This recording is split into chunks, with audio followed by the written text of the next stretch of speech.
बहुत सारे पहलू हैं इस चर्चा के, बहुत सारी ऐसी चीज़ें हैं जो हमें भारत के लिहाज से देखनी पड़ेगी। बहुत सारी ऐसी बातें हैं जो अभी अपुष्ट हैं, लेकिन हो सकता है आने वाले वक्त में उनमें क्लैरिटी आए। लेकिन कुल मिलाकर इस वक्त दुनिया का एक बड़ा हिस्सा युद्ध की आग में जल रहा है। तो शुरू करें उससे पहले लक्ष्मण जी एक मोटा-मोटा सम अप इसका समझ लेते हैं कि अभी तक इस पूरी लड़ाई में हुआ क्या है?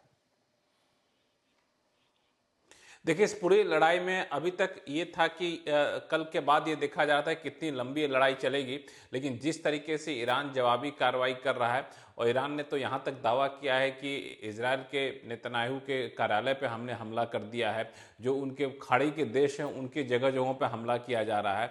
और दोनों तरफ से जो चेतावनी दी गई थी उसके बाद पिछले 12 घंटे से बड़ा ये असमंजस की स्थिति थी कि आखिर कौन क्या ऐसा कौन सा हथियार इस्तेमाल करने वाला है। जिस तरीके से ईरान की तरफ से धमकी दी गई कि हम ऐसा स्थिति कर देंगे कि वो लोग रहम की भीख मांगेंगे, फिर उसके जवाब में राष्ट्रपति ट्रंप का बयान आया।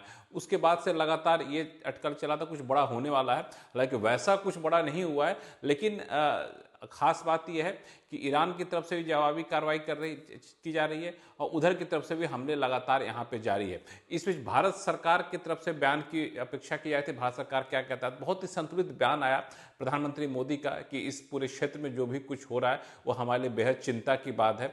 इजरायल के नेता से प्रधानमंत्री ने बातचीत की और किसी एक का पक्ष लेने से यहाँ पे बचते हुए दिखे। एक कूटनीति का एक बड़ा ही अहम हिस्सा था और घरेलू स्तर पर भारतीयों को इन क्षेत्रों में जो रहते हैं उनको दिक्कत ना हो, इसके लिए संबंधित विभागों को निर्देश जारी किया गया है और ये कोशिश की जा रही है कि खाड़ी क्षेत्रों में जो भारतीय रह रहे हैं उनको सुरक्षित निकाला जा सके या सुरक्षित उनको रखा जा सके।